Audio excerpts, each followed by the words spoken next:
Diretamente do Brasil, Brasília, Distrito Federal. Quem vos fala, mestre Dinho, trazendo sempre informações na palma da sua mão, com notícias de utilidade pública, nacional e internacional.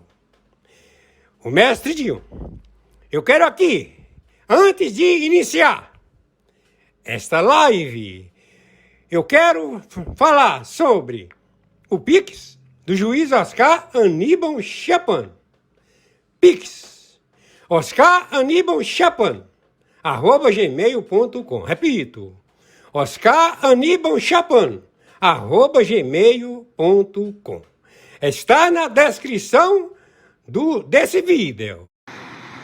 Muito bom dia. Hoje, dia 29 de maio de 2026, horário 3 horas da madrugada, 30 minutos. Estamos já na ilha de Cuba.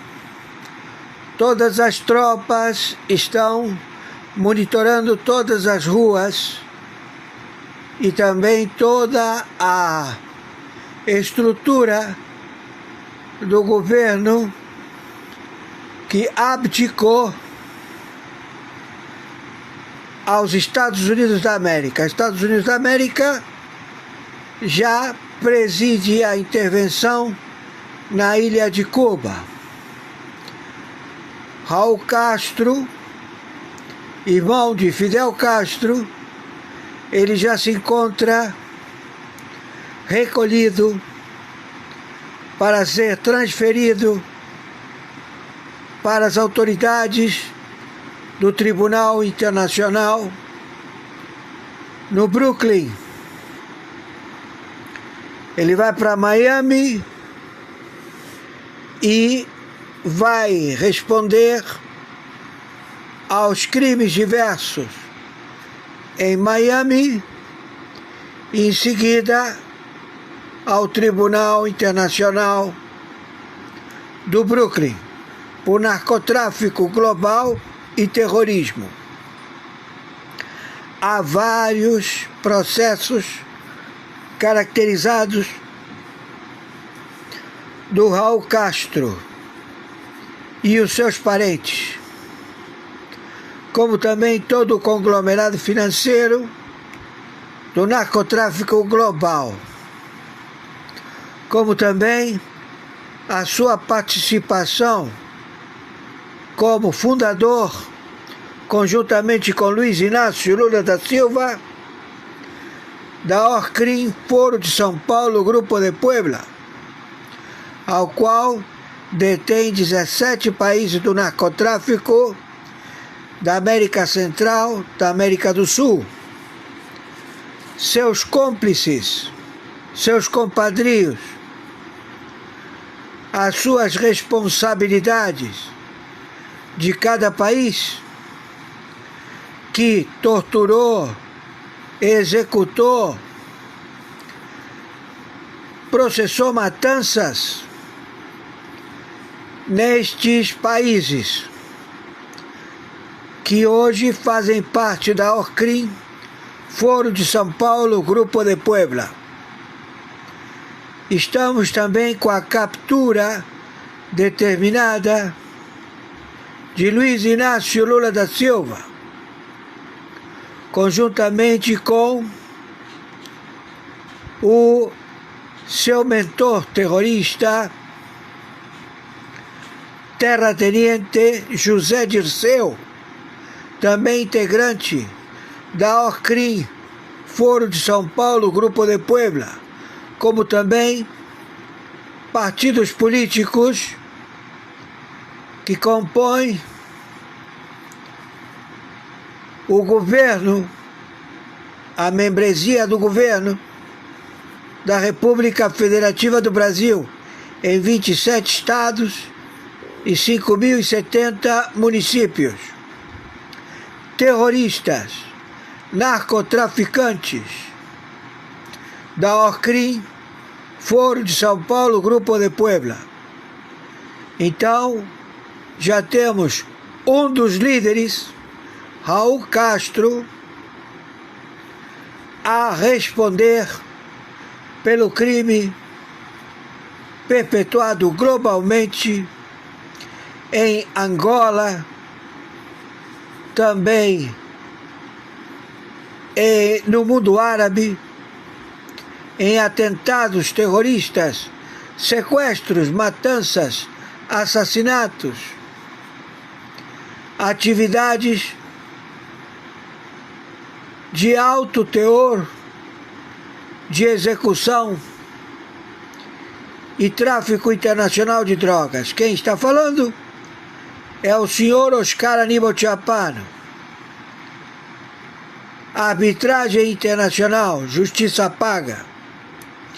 Na investigação de 206 países, principalmente 196 países da OCRIM, ONU, onde é um clube da cleptocracia do narcoterrorismo global. Funcionários do primeiro e segundo escalão que receberam pagamentos desta organização, OCRIM, Foro de São Paulo, Grupo de Puebla. Tudo já estabelecido, com provas, fatos, atos e circunstâncias, depósitos bancários, contas em banco, patrimônio não justificado, que custou a vida de pessoas inocentes, onde estes terroristas vieram a se estabelecer nas suas atividades de matança, de extermínio da população da humanidade. Hoje, dia 29 de maio de 2026, as tropas americanas patrulham as ruas, os bairros e as províncias de Cuba, todos já com o procedimento a abdicar o narcopaís terrorista Cuba. Maiores informações, entraremos em contato. Conforme determinação, meu Pix de sobrevivência é o meu e-mail, oscaranibalchiappano@gmail.com. Meu Pix de sobrevivência é meu telefone celular, 21 99 742 0789. Meu Pix de sobrevivência é meu CPF, 510 466 447 34. Torno a repetir, as tropas dos Estados Unidos da América já patrulham todas as avenidas, todas as vielas, todos os setores de governo cubano que abdicou e se encontra acautelado Raul Castro, terrorista, narcotraficante, líder da OCRIM, Foro de São Paulo, Grupo de Puebla, conjuntamente com 17 países do narcotráfico. Estamos também à captura de Luiz Inácio Lula da Silva, dos partidos do narcotráfico, também de José Dirceu. Estamos à captura destes terroristas. Maiores informações, entraremos em contato. Hoje, dia 29 de maio de 2026, horário 3 horas da madrugada, 39 minutos. Aye, aye, sir. Yes, sir. Thank you, sir. Por favor, as matérias elas vão estabelecer mais conhecimento. Por favor, as matérias elas vão estabelecer mais conhecimento. Há meses que eu vinha alertando aqui no canal sobre que os Estados Unidos iria classificar de qualquer forma as facções criminosas brasileiras como terrorista, independentemente se o governo brasileiro iria ceder terras raras, um bem essencial, ou se não houvesse negociações. E ontem foi confirmado. E conforme eu também trouxe em vídeos ontem aqui no canal, que o comandante do Exército Brasileiro confirmou que o Brasil teria ameaças em sua fronteira, realmente se concretizou. Mas não, os Estados Unidos é uma ameaça clara que irá derrubar Brasília. Não é essa forma, mas sim que, segundo eles, isso é uma ameaça à violação da soberania nacional. Ao mesmo tempo em que os Estados Unidos aumenta a sua pressão e sua presença sobre toda a América Latina. E um incidente envolvendo um submarino nuclear americano na costa da Bahia está praticamente mostrando que os Estados Unidos está totalmente disposto a, segundo Donald Trump, recuperar esse quintal estratégico. Mas afinal, o que um submarino nuclear americano está fazendo na costa da Bahia? Assista esse vídeo até o final para você entender todos esses acontecimentos, atualizações e fatos que ocorreram. O Brasil entrou oficialmente em um dos momentos mais delicados de sua geopolítica das últimas décadas, pela primeira vez em muitos anos, conforme eu também trouxe ontem aqui no canal, mas para quem perdeu, o comandante do Exército Brasileiro, o general Tomás Paiva, admitiu publicamente que o país reconhece ameaças reais às suas fronteiras. As suas declarações aconteceram em um simpósio militar em Brasília e causou uma enorme repercussão dentro e fora das Forças Armadas. Mas o que parecia apenas ser um alerta estratégico por ele, rapidamente ganhou proporções ainda maiores após a decisão histórica tomada ontem pelos Estados Unidos. Nessa última quinta-feira, o governo americano anunciou oficialmente a classificação das facções criminosas CV e PCC como organizações terroristas internacionais. A medida pegou o governo brasileiro completamente de surpresa, em um momento que Brasília acreditava ter reduzido tensões diplomáticas com Washington. O anúncio elevou imediatamente o nível de preocupação dentro do Palácio do Planalto, do Itamaraty e de setores militares brasileiros. A primeira reação veio através de Celso Amorim, assessor especial para a presidência de Lula para assuntos internacionais. Celso Amorim afirmou que o combate ao crime organizado é necessário, mas declarou que qualquer pretexto para intervenção no Brasil seria inaceitável. A fala repercutiu fortemente porque foi interpretada por analistas como uma demonstração clara de preocupação do governo brasileiro sobre possíveis ações unilaterais dos Estados Unidos no futuro. O cenário se torna ainda mais sensível porque os Estados Unidos aumentaram significativamente a sua presença estratégica na América do Sul nos últimos anos. Exercícios militares, acordos de cooperação, operações de inteligência, alianças militares, monitoramento de fronteiras e parcerias contra o narcotráfico passaram a ocorrer com intensidade muito maior em vários países do continente, principalmente nos vizinhos do Brasil. Nos bastidores militares, muitos enxergam que a América do Sul deixou de ser apenas uma região periférica na estratégia global das grandes potências.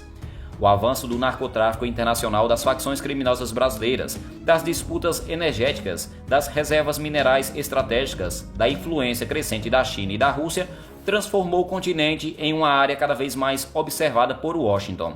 Foi justamente nesse contexto que a fala do comandante do Exército Brasileiro ganhou um enorme peso político.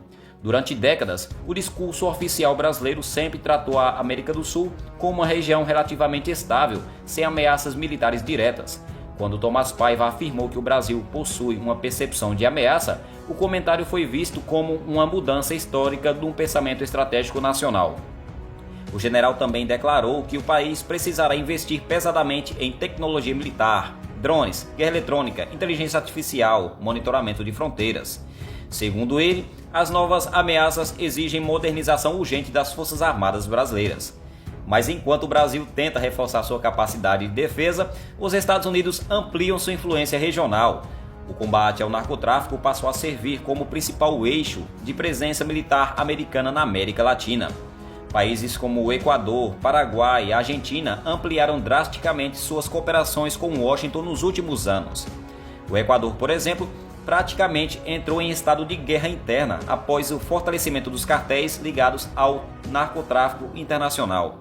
Helicópteros armados, veículos blindados, operações urbanas e tropas militares passaram a atuar diretamente contra organizações criminosas. E a situação equatoriana virou referência internacional sobre como o narcotráfico pode ser rapidamente transformado. Agora, a classificação do PCC e CV como organizações como terroristas coloca o Brasil no centro da nova política de segurança americana. A decisão permite os Estados Unidos ampliar sanções financeiras, perseguir redes internacionais ligadas às facções, aumentar mecanismos de cooperação internacional. Porém, dentro do governo do Brasil, existe temor sobre onde isso poderia avançar no futuro. O receio não surgiu do nada. Ao longo da história, os Estados Unidos já demonstraram enorme capacidade de projeção militar no Atlântico Sul e na América Latina. Um episódio pouco conhecido, ocorrido há mais de 40 anos, simboliza perfeitamente esse nível de presença militar americana próximo ao território brasileiro. Em outubro de 1984, durante a Operação Unitas, um exercício naval conjunto entre o Brasil e os Estados Unidos, a fragata União da Marinha do Brasil quase colidiu com um submarino nuclear americano, USS Snook, no litoral da Bahia. O episódio aconteceu em plena Guerra Fria, quando a presença militar americana no Atlântico Sul era intensa devido à disputa global contra a União Soviética. A força-tarefa reunia navios brasileiros, americanos, em exercícios de guerra antissubmarina próximas ao arquipélago dos Abrolhos. Naquele momento, a fragata União monitorava contatos submarinos através do sonar quando, de maneira inesperada, o submarino nuclear americano surgiu praticamente na frente do navio brasileiro, em profundidade periscópica. O primeiro alerta veio do vigia da fragata, que gritou ao passadiço que havia alvo exatamente na frente da embarcação. Inicialmente, houve incredulidade, porque os radares não haviam detectado o periscópio do submarino. Segundos depois, a situação se transformou em emergência total. O comandante da fragata União ordenou imediatamente uma guinada brusca para o bombordo. A manobra evitou a colisão direta a poucos metros. Relatos da época afirmam que a distância entre o casco da fragata brasileira e do submarino americano chegou a ser inferior a 2 metros. O episódio permaneceu praticamente em sigilo durante décadas e virou um dos maiores símbolos dos riscos envolvendo a presença militar de grandes potências operando próximo ao litoral do território brasileiro. Hoje, mais de 40 anos depois, o cenário geopolítico volta a gerar preocupações ao Brasil. O Brasil acompanha o fortalecimento da presença militar americana na região, justamente no momento que amplia as cooperações estratégicas com os países dos BRICS, principalmente com a Rússia e a China, que são rivais dos Estados Unidos. Especialistas afirmam que o Brasil vive hoje um dos períodos mais complexos de sua posição internacional desde o fim da Guerra Fria. O país passou a ocupar posição estratégica devido ao seu tamanho do seu território, suas riquezas minerais, sua posição no Atlântico Sul, sua produção agrícola e seu potencial energético. Enquanto isso, facções criminosas brasileiras cresceram de maneira sem precedente. O PCC e o CV expandiram suas operações internacionais, envolvendo tráfico de drogas, armas, lavagem de dinheiro, rotas clandestinas e diversos países sul-americanos, e isso, é claro, não foi passado por despercebido por Washington. Foi justamente essa expansão que serviu como justificativa para a decisão final americana de classificar como terrorista essas organizações criminosas brasileiras. Agora o Brasil entra em um novo momento de tensão diplomática, militar e estratégica. De um lado, o governo brasileiro tenta reforçar sua soberania e evitar qualquer tipo de pressão externa. Do outro, os Estados Unidos ampliam sua política agressiva de combate ao crime organizado no continente.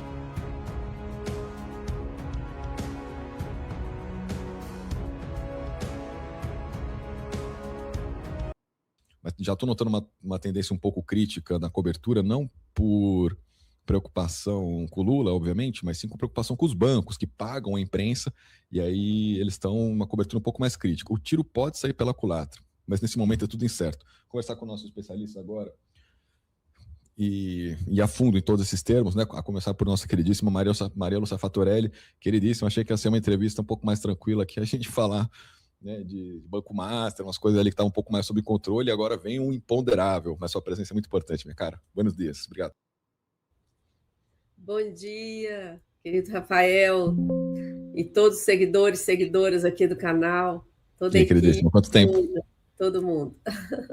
Muito tempo. A gente ainda pode falar de PEC 65, né, que era uma das pautas que eu queria tratar com você, mas como que você vê, caríssima Maria Lúcia? Envolve muito política, né, a gente não sabe a extensão, mas acaba que o mercado mesmo fica aí meio num cenário de risco, né? Todos os bancões, se você puxar numa linha estrita, algum tipo de acordo fizeram. Mencionei aqui o caso da Reag, dentro do caso Master, né, minha gente? Você pega, eles podem quebrar o sistema financeiro, porque se partirem para isso, né? Mas um risco danado, hein, minha cara? De qualquer forma, o que você achou da decisão aí? E como avaliar no primeiro momento? Um risco enorme, como os especialistas dessa área de segurança. Esse aqui é o valor da assinatura do ChatGPT. Né? Esse aqui é o valor do cloud. Esse aqui é do Gemini. Além de todas essas outras ferramentas aqui, agora pense o seguinte, só de olhar essa tela já dá... organizações terroristas pode justificar, inclusive, ações policiais secretas no Brasil. Segurança por parte da polícia norte-americana. Imagina, o que é isso? Uma invasão. É uma invasão. Uma polícia de outro país fazendo investigação e atuando de forma secreta aqui no país, tudo justificado por essa classificação de terrorismo. Isso em primeiro lugar, é uma ofensa à nossa soberania. E também, em primeiro lugar, um risco enorme, porque a gente não tem controle sobre os critérios que uma atuação desse tipo vai usar. Por exemplo, você estava dando aí exemplos, né, Rafael? Qualquer um de nós, que quando vai abastecer o carro, vai olhando aí os anúncios do litro do combustível. É ou não é? Quem não faz isso? E aí você chega lá e vê, opa, esse aqui está com uma oferta, está com uma promoção. E você vai lá e coloca o seu combustível num banco, num posto de gasolina, que está oferecendo uma promoção. E aí você pode até ficar freguês daquele posto, pode voltar lá várias vezes. Sabe-se lá que critério que esse pessoal vai usar para caracterizar isso como uma ligação com crime, já que você foi X vezes no mesmo posto para abastecer? A gente não tem ideia dos critérios, a gente não tem noção. Agora, o sistema financeiro é o mais vulnerável dessa história, porque toda a grana do tráfico de drogas, de todos os ilícitos de contrabando e tudo sempre passou pelo sistema financeiro. E aí a gente tem que reconhecer que tem uma certa conivência, viu, Rafael? Por quê? Como é que se descobre em atividades policiais, em investigações policiais, que chegaram a tentar até coibir, né, ultimamente, um absurdo, que houveram movimentações bilionárias? Como que isso não foi reportado ao COAF? Não é? Tem norma que fala movimentação acima de 10 mil, com X frequência, tem que ser reportada ao órgão de controle, ao COAF, para ele analisar o que está acontecendo. Então, o sistema financeiro no Brasil falha muito. E por que falha? Porque... você quer colocar aí o secretário da Receita? Não, é para ilustrar meramente, que ontem a gente teve essa operação. Importantíssima operação, 26 bilhões estimam que movimentaram, usando dinheiro de fintechs, aquela coisa, né, Maria Lúcia? Fintech Exatamente. Que fez. É isso que eu vinculado queria comentar. com isso. Pode estourar lá, mas diga, era só para ilustrar mesmo. Não, é perfeito, é isso mesmo que eu ia abordar, porque essa operação que iniciou essa semana com a participação da Receita Federal, inclusive, onde eu trabalhei, você está falando nessa reportagem, é o secretário atual da Receita Federal, toda essa operação apurou apenas 4 fintechs operaram mais de 26 bilhões em menos de 4 anos. Então, como que isso acontece? Porque o Banco Central não fiscaliza. Aí que a gente tem que chegar. O que é fintech? Todo mundo que está nos ouvindo conhece o que é fintech? É uma criação por lei, tá? Foi uma lei de 2013. Até anotei o número dela aqui para eu lembrar de falar. Rafael, é bom quem quiser verificar depois, é a Lei 12.865, de 2013. Criou as fintechs. O objetivo foi dar uma agilidade em certas operações do mercado financeiro. Por exemplo, quem faz compra lá nessas grandes redes, a exemplo do Mercado Livre, você paga lá dentro mesmo do Mercado Livre, não paga? Dentro do aplicativo. Ali dentro tem uma fintech, que é o Mercado Pago. Então, o objetivo foi esse. Porém, falhas na regulamentação e falhas mais graves ainda na fiscalização possibilitaram a utilização dessas fintechs pelo crime organizado, e virou essa farra, que o caso Master, o escândalo Master, e agora essa operação Carbono Oculto, que agora tem outro nome, é Fluxo, né, Oculto, essa segunda fase, estão escancarando. E a cargo de quem que está, inclusive até hoje, a regulamentação e a fiscalização? A cargo do Banco Central. E aí, não adianta falar que não tem estrutura para fiscalizar, porque tem, viu? Ainda tem. O Banco Central, tal como todos os órgãos estatais, tem passado, sim, por um sucateamento. Isso é verdade. Agora, não é só o Banco Central, são todos. A própria Receita Federal tem muito menos auditores do que o necessário, do que já teve, inclusive. Fronteiras estão aí completamente desguarnecidas. O IBAMA, como é que está a estrutura do IBAMA, minha gente?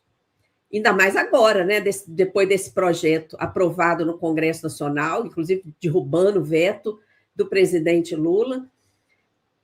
O IBAMA está proibido de usar drones, de usar tecnologia para fiscalizar desmatamento. Vai ter que ir de jipe lá no meio da floresta amazônica. Como? Então, vejam bem como todos os órgãos estão sendo desmontados. Por quê? Por causa do ajuste fiscal, por causa do teto de gastos desde a emenda constitucional 95 e até antes dela, com a política de busca de cumprimento de ajuste fiscal, sempre para quê? Na busca de ajuste fiscal, no teto de gastos da emenda 95 e no atual governo, no arcabouço fiscal. Qual o objetivo de todas essas medidas? Cortar investimento na estrutura do Estado, no Banco Central, na Receita Federal, no IBAMA, no SUS, nas universidades, em toda a estrutura estatal. Para quê?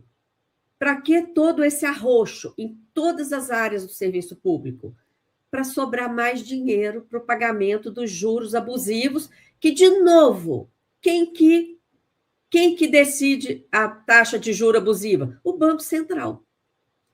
Então, o Banco Central está em todas essas pontas desses crimes que nós estamos falando e do desmonte do Estado.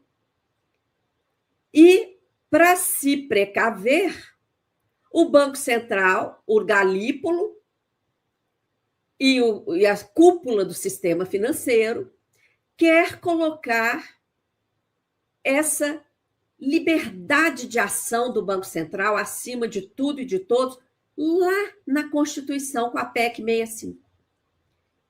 É isso que a PEC 65 faz, Rafael.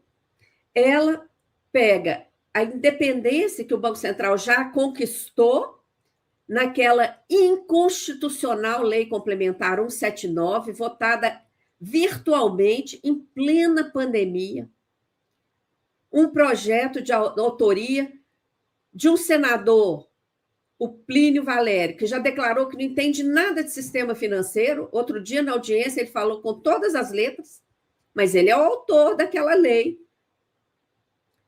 aquele projeto de lei que resultou na Lei Complementar 179.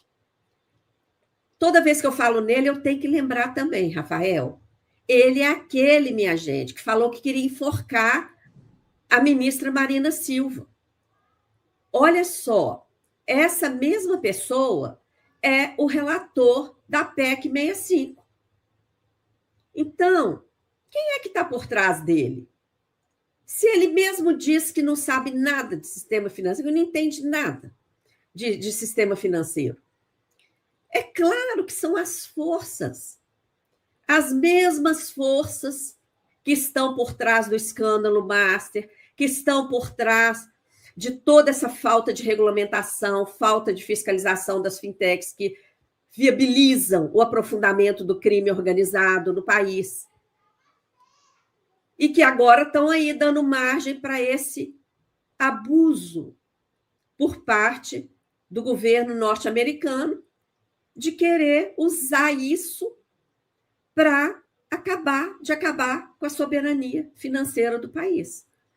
E soberania política também, porque você ter uma polícia paralela aqui dentro, agindo secretamente, ele enfraquece o governo. Então, olha, é uma situação que realmente a população precisa entender para reagir contra essa medida, porque o governo está numa saia justa, viu?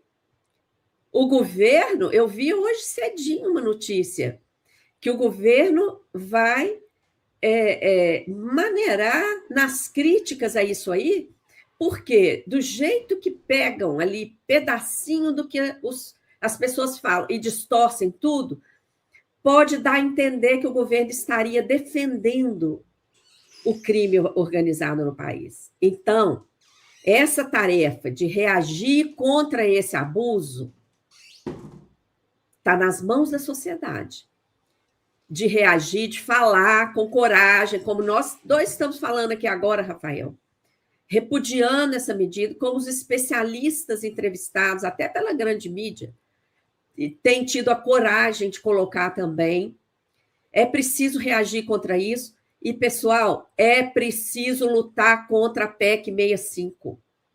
Ela vai colocar no texto constitucional uma liberdade impressionante para o Banco Central.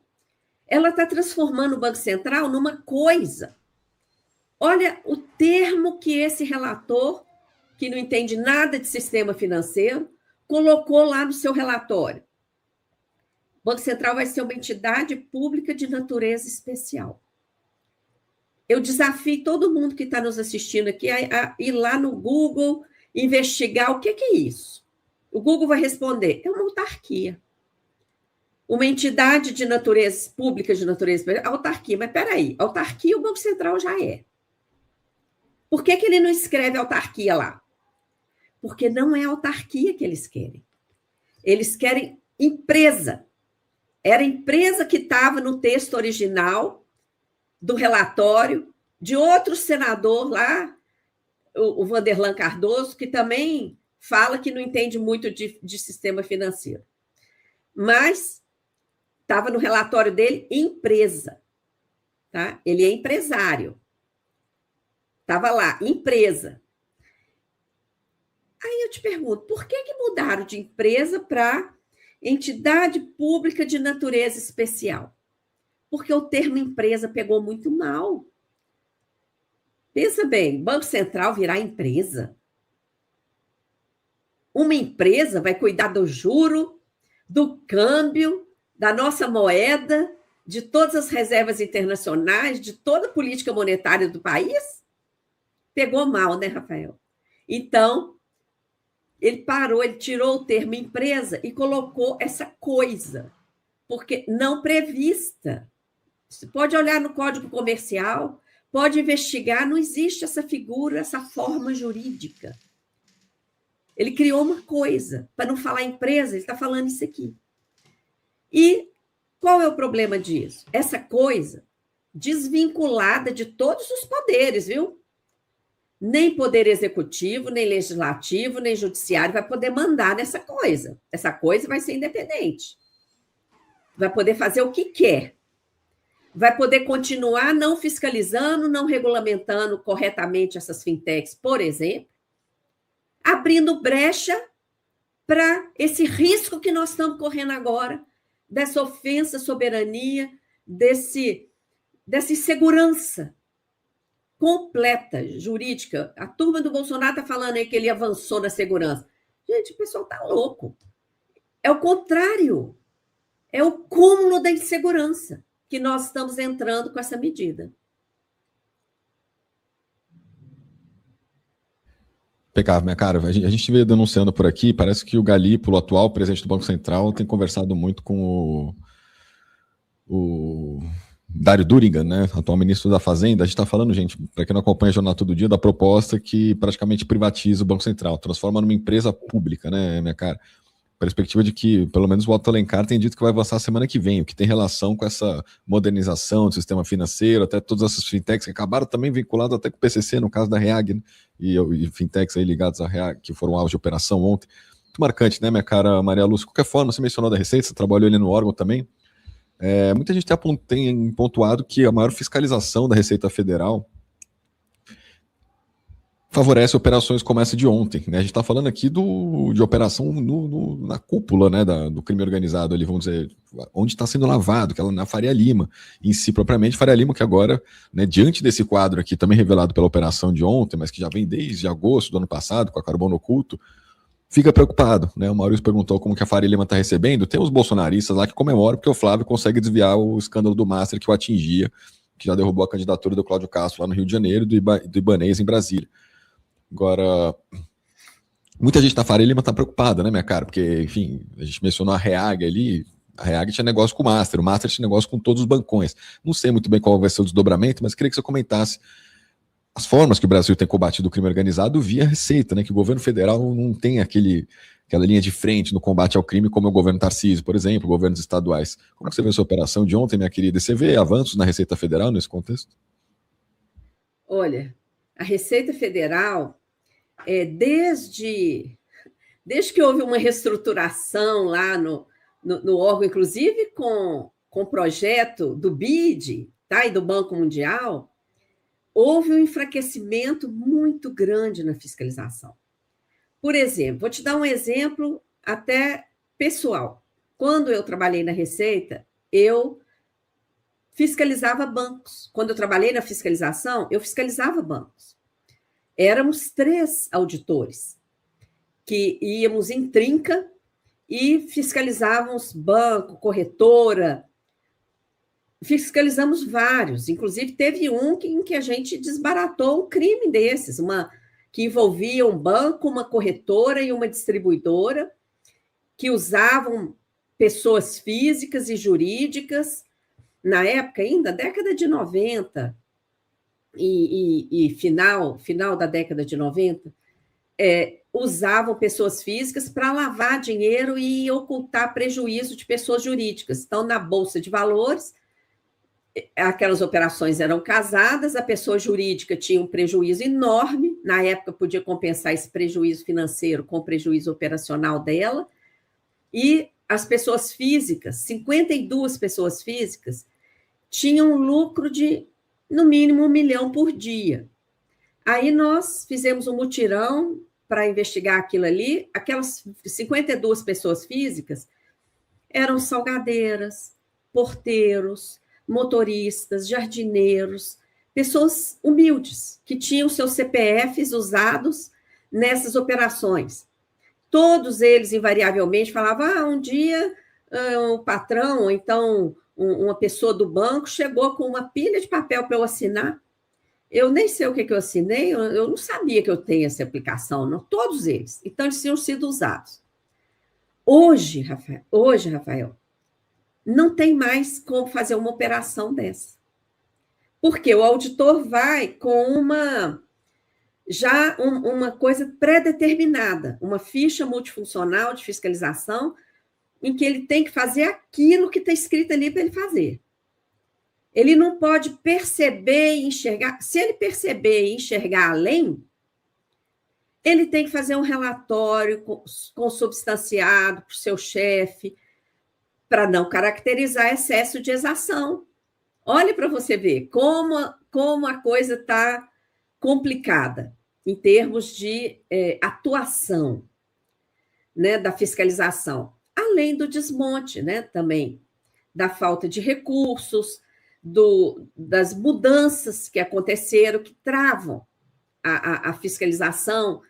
A gente não compreende como pode haver esse tipo de interferência num órgão tão importante para o país, mas a fiscalização continua acontecendo, sim. Haja vista essa operação de ontem, não é? Está acontecendo, mas tem falhas? Tem. Agora, quem mais falhou aí, acima da Receita Federal, foi o Banco Central, porque cabe a ele a regulamentação dessas fintechs e a fiscalização. Tá? Inclusive, a Receita ela tem uma limitação por conta do sigilo. Antes, era normal, você chegava numa empresa para fiscalizar, você tinha acesso a toda a conta bancária dela, todas as movimentações, e aquilo ali permitia você dar uma olhada e verificar onde é que estava uma distorção. Hoje, para você quebrar um sigilo, mesmo a fiscalização, é um processo, é uma trava. Agora, para o Banco Central não tem isso. O Banco Central tem acesso porque ele tem o poder de fiscalizar exatamente o funcionamento do sistema financeiro. Então, ele pode entrar por dentro desses controles. A Receita já depende de uma autorização de quebra de sigilo, o que não existia antigamente. Então, essa impressão de que a Receita não está fiscalizando, ela está muito ligada a essa rigidez que hoje, de um tempo para cá, tomou conta da atividade fiscal, em que limitou muito a liberdade de investigação do auditor fiscal. Você viu aí há pouco tempo um auditor acusado de ter acessado uma informação e ficou de tornozeleira. Então, por aí você vê a que nível chega a trava de atuação da fiscalização da Receita atualmente, não é?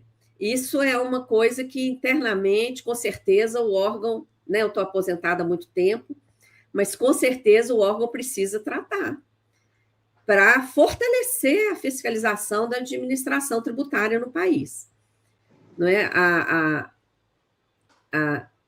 Vamos dizer, a transformação dos controles em controles eletrônicos, cruzamento de dados eletrônicos, informações, etc. Isso aí já forma uma base para alavancar e muito a fiscalização no país. Mas para isso tem que ter investimento, constante atividade de formação, tem que ter mais auditores fiscais atuando, não é? E tem que travar essa independência já abusiva dada ao Banco Central para ele fazer o que ele quer. O Senado está no sentido contrário. Ele tem que rever a liberdade já dada ao Banco Central, que está permitindo essa política monetária abusiva, que está permitindo esse funcionamento abusivo das fintechs. Ele tem que rever a independência já concedida. Mas o que ele está fazendo? O que o Senado está fazendo? Está avançando com a PEC 65 para colocar essa liberdade na Constituição, trazendo mais insegurança ainda para a população brasileira. Então, na página da auditoria, Rafael, eu vou te pedir para noticiar, tem lá no destaque. Nos destaques estão as nossas 3 campanhas e está uma ferramenta para que, com um clique, as pessoas possam enviar mensagem a todos os senadores pedindo para votar contra a PEC 65. Qualquer pessoa pode fazer isso e pode fazer todo dia, viu? Não é uma vez só, não. Pode ir lá votar, enviar do seu próprio telefone, aí com um clique, você entrando lá naquele destaque, você chega numa página, clica lá, a carta chega no e-mail de todos os senadores e senadoras. A gente tem noticiado por aqui, minha cara, e muito atentos estamos para essa PEC 65. Vai sair algum texto novo aí, alguma alteração, porque o Duriga, o ministro, está conversando com o Galípolo. Acredito-se que semana que vem, pelo menos o Otto Alencar está colocando para votar semana. Está falando em votar semana que vem. Eles falam, às vezes, a dia, mas chamaremos semana que vem, sim, seguramente, queridíssimo, porque essa PEC, ao que tudo indica, vai voltar a avançar e não é que eles vão mudar muito a situação, né? E obrigado, minha cara. Então, um ótimo fim de semana. Nesse momento delicado da nação, queira ser ou não, eleições aí, né, minha gente? Enfim, muita coisa para analisar. Obrigado por toda a sua luta, queridíssima. É a nossa também. Eu que agradeço, Rafael. Um forte abraço para você, Bruno, toda a equipe aí da TV Democracia, viu? Obrigado, queridíssima. Chamaremos, porque estamos de olho aqui, a audiência atentíssima nessa história da PEC 65. Obrigado por essa luta também, que fortalece a galera aqui do chat, galera que acompanha, galera da comunidade TVD, né? Isso. Bom fim de semana, minha querida. Descansemos Igualmente, um pouquinho. Um abração para todos. Ótimo dia. Igualmente. Grandíssimo.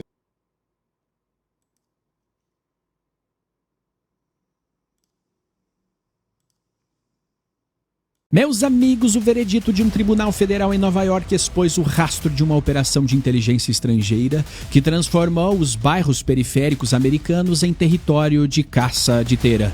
A condenação de Jonathan Ludot a 10 anos de prisão revela os detalhes mecânicos de uma rede de monitoramento que operou em total sigilo durante 9 meses no Brooklyn.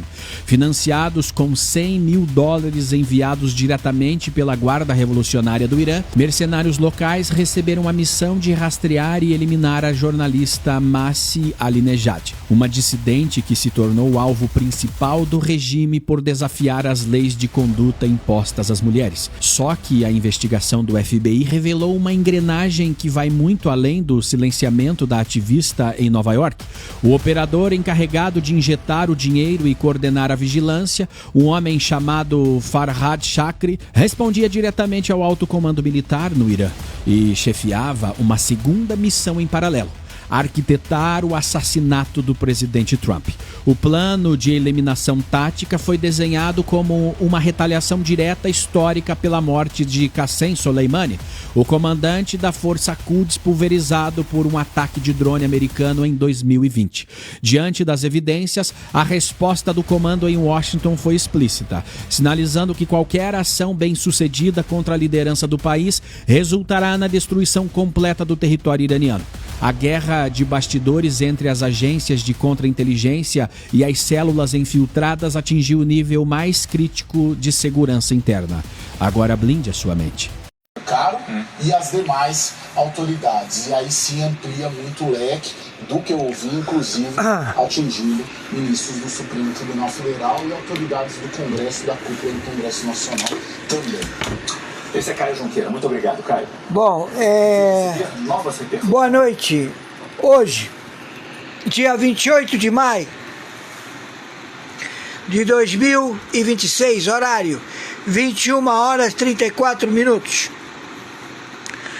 Já estamos com todas as atividades de especialistas em todo o sistema financeiro global. A informação do dealer, o banco pagador do narcotráfico global da Guarda Revolucionária do Irã, de todos os terroristas globais da Europa, de 27 países da Europa, da comunidade do euro, todos eles com seus terroristas foram pagos pelo Banco Master.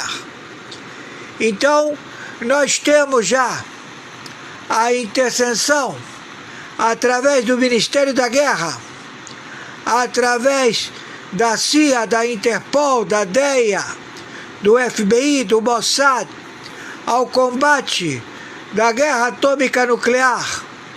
Temos em acautelamento na prisão no Brasil, a pedido de um único herói, o ministro do Supremo Tribunal Federal, o senhor Mendonça, que ele sozinho, sendo ameaçado de morte, ele está correndo risco de vida, onde a Orcrim do Gilmar Mendes, jagunço, narcotraficante, ele manda vacas, bois para os Estados Unidos, entupidos de fentanil, de ópio, de cocaína, introduzido na vaca pelo ânus, pela vagina. As vacas todas carregadas de drogas para exportação aos Estados Unidos da América, para a JF.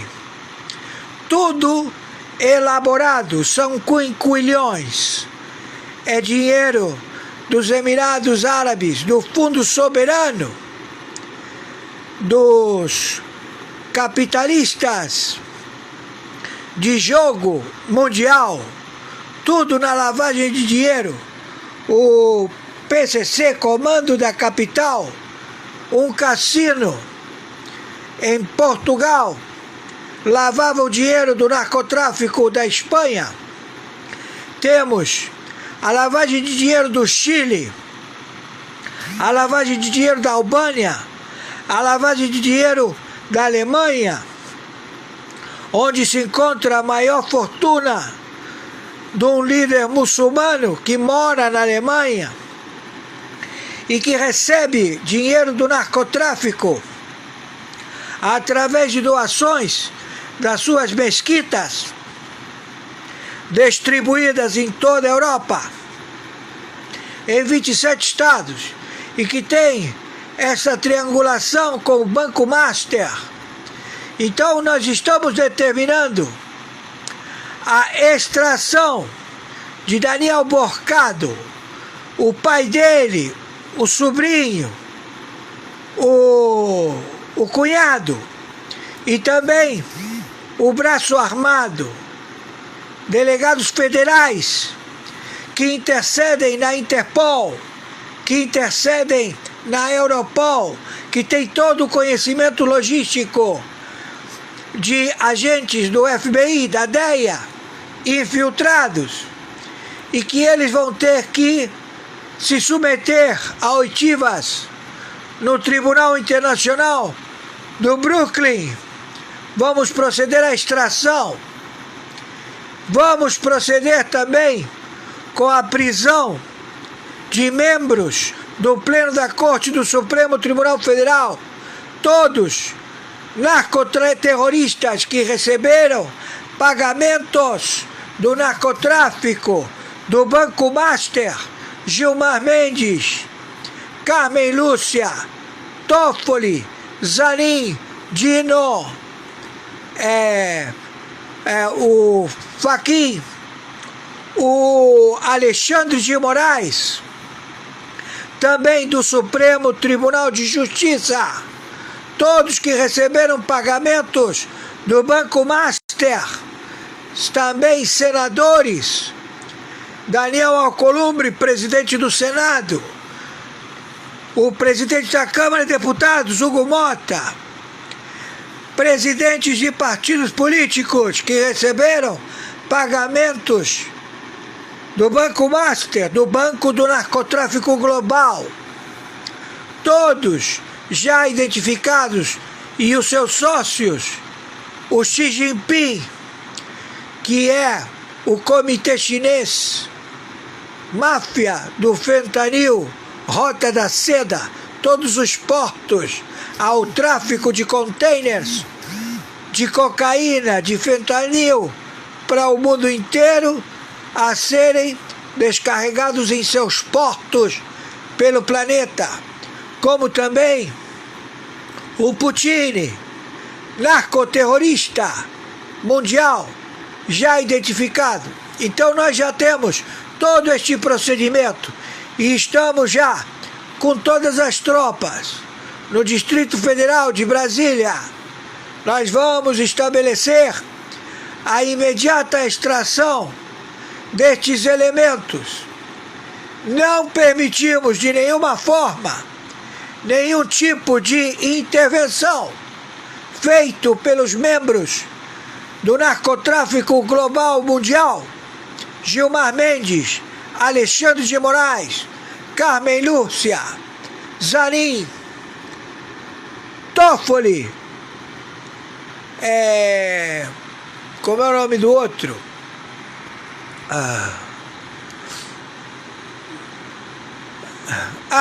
E os juízes auxiliares, todos estão comprometidos, todos estão já com vastas provas. Temos também o representante do Supremo Tribunal de Justiça, o delegado da Polícia Federal, André, todos acautelados por serem membros do narcotráfico global, da Guarda Revolucionária, do Hamas, do Hezbollah, do Estado Islâmico.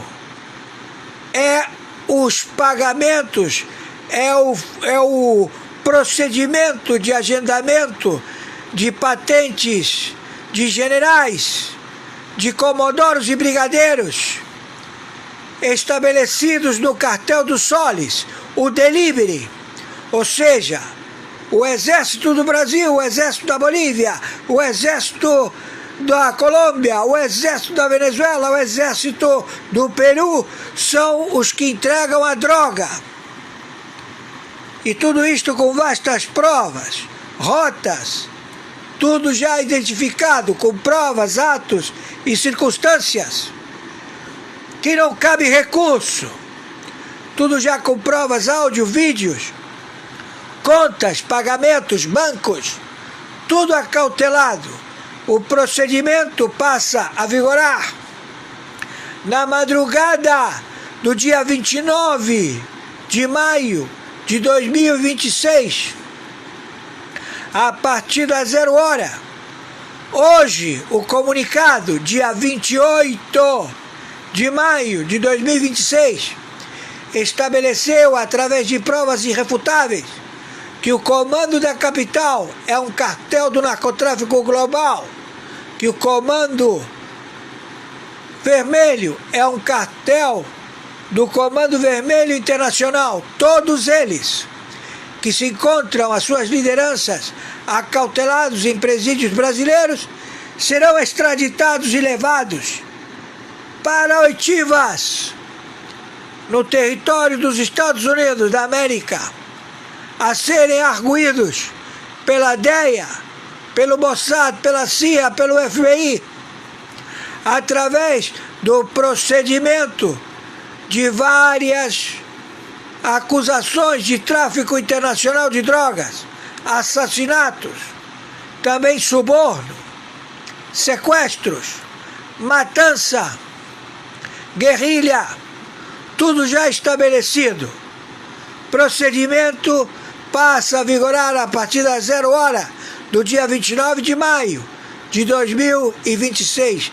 Quem está falando é o senhor Oscar Aníbal Chiappano, árbitro internacional na função juiz corregedor internacional, com chancela e curatela do Supremo Tribunal Mundial, do Supremo Tribunal de Haia, na Corte Permanente de Haia, no Tribunal Internacional e outras jurisprudências, as quais temos total livre trânsito para assim proceder. O Comando Sur, 206 países, já estão com todas as provas designadas para o feudo que elaborou toda esta operacionalidade de default global da securitização de títulos derivativos, moedas podres, a serem projetados em todo o planeta, 206 países, sendo 196 da ONU. Toda a membresia da ONU, o presidente, os delegados, todos os representantes destes 196 países, primeiro, segundo escalão, estão todos identificados, interditados. Suas contas de bancos estão confiscadas. O capital que eles receberam, pagamentos do Banco Master, estão todos interditados. Como também todos os ministros de Fazenda, de Economia, que se reuniram na última convenção no Rio de Janeiro e estabeleceram o aporte financeiro e foram pagos pelo Banco Master. Todos estão envolvidos e todos têm as contas confiscadas. Vão responder por crime de tráfico internacional de drogas. Terroristas que estão a ocupar o primeiro e segundo escalão em 206 países. Não haverá nenhum tipo de clemência, sursis, lawfare. São fatos, atos e circunstâncias compilados com áudio, vídeo, contas em bancos, capital, fortunas imensuráveis. Quem está falando é o senhor Oscar Aníbal Chiappano. Com relação a esta falsa identidade que assina com caneta robótica, como fazia o Biden, que ele é óbito e quem está no lugar dele é o ator, foi denunciado. Como também a operação de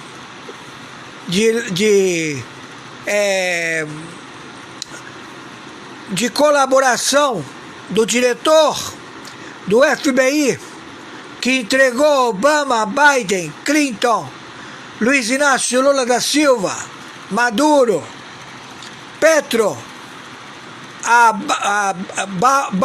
Biden, a do México. Enfim, estão todos já identificados.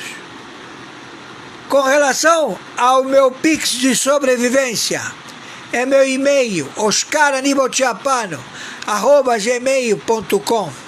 Meu Pix de sobrevivência é meu CPF 510-466-447-34. Meu Pix de sobrevivência é meu telefone celular 21 99 742 0789. Por favor, nos ajudem. Estamos já com todo o procedimento de intervenção em 27 estados e 5.070 municípios.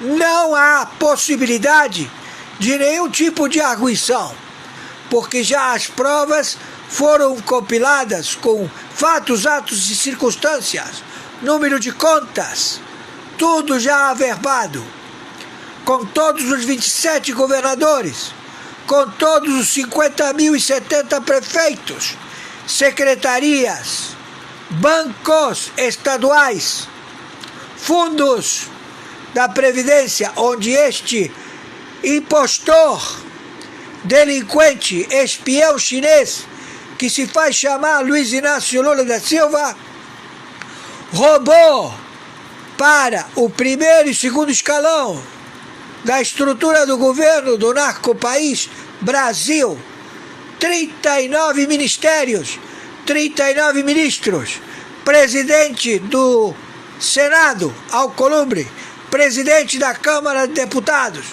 todos que receberam dinheiro do Banco Master, todos estão classificados como narcoterrorismo global e todos vão ter imediata prisão. Fui claro? Entenderam? Hoje, dia 28 de maio de 2026, horário 21 horas 50 minutos, passa a ser processado a partir das 0 horas do dia 29 de maio de 2026. Maiores informações, entraremos em contato. Por favor, viralize isto. Selva! Thank you, sir. Yes, sir. Okay, sir. President. Okay, sir. Trump. Thank you, sir. Eu estou já na descrição, né, dessa transmissão ao vivo. Ok? Então, vocês poderão verificar que tem uma frase, e no final da frase, logo aí no topo, tem a palavra mais. 4 letras. Mais. Indica o que acontece. Para vocês entrarem na descrição, né, do celular, do tablet, do notebook ou do computador, clica. Então vocês clicando aí, vocês vão entrar, observar, né, que existe uma palavra perfil social. E depois do perfil social vem Mercado Livre. E está escrito, canal Mestre Dinho. Últimas notícias na palma da sua mão. Perfil Mestre Dinho, 1949. Eu sou afiliado do Mercado Livre. E é por isso que eu estou aqui aproveitando essa oportunidade para falar com vocês que tem promoções. Promoções. Eu, como afiliado do Mercado Livre, eu coloquei aí, abaixo da palavra promoções. Promoções 2 pontos. Tem aí o link. Todo mundo sabe o que é o link. O link do Mercado Livre. Você clica no Mercado Livre aí, nesse link do Mercado Livre. Não vai sair num só produto, não. Vai sair numa vitrine. O Mercado Livre, por enquanto, tem quase 200 produtos. Certo? Produtos, a maior parte com promoções.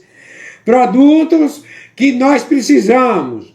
Aqueles produtos relacionados que nós temos necessidade de comprar dia a dia. Então, vocês sabem que o Mestre Dinho, eu sou afiliado do Mercado Livre. Vocês compram, certo?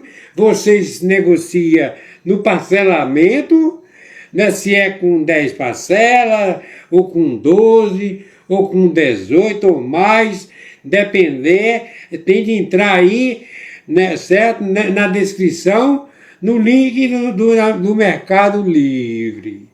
Ok?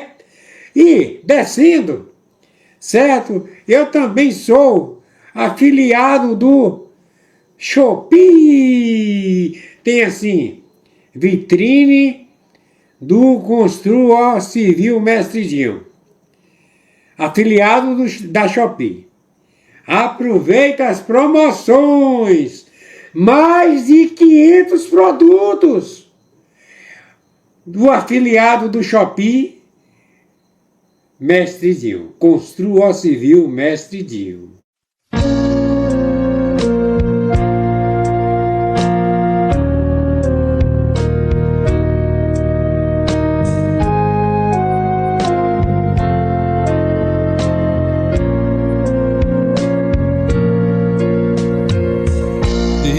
Somente Deus dorme no trono do universo, céus, terra e mar, e tudo que imaginar.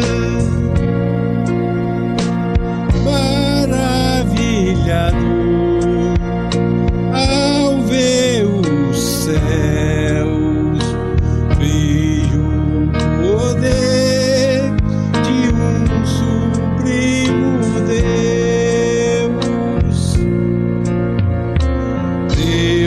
somente Deus dorme no trono do universo, terra e mar, e tudo que imaginar. Ao ver a terra da criação, fico a pensar nas obras de tuas mãos.